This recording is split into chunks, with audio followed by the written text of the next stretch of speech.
late last night, my wife and I were awoken to that horrible sound. It wasn't the sound of my snoring, it was the sound of that.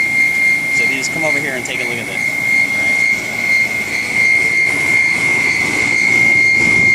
Basically what you got there is the fan.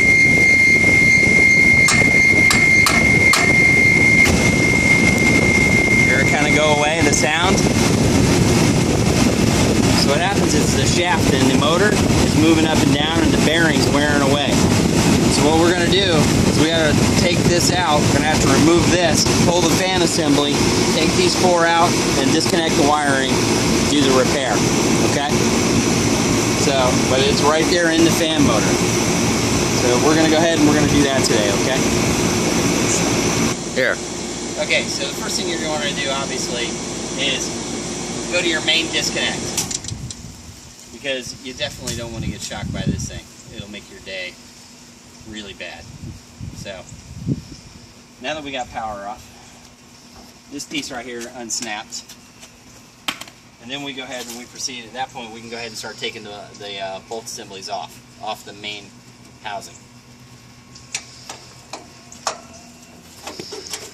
Go ahead, stop. Now that we've got the fan motor assembly disconnected and we flipped it upside down, I want to go ahead and inspect this motor and see if we can identify the problem. So what I want you to do is you just come on over here and take a look at this thing.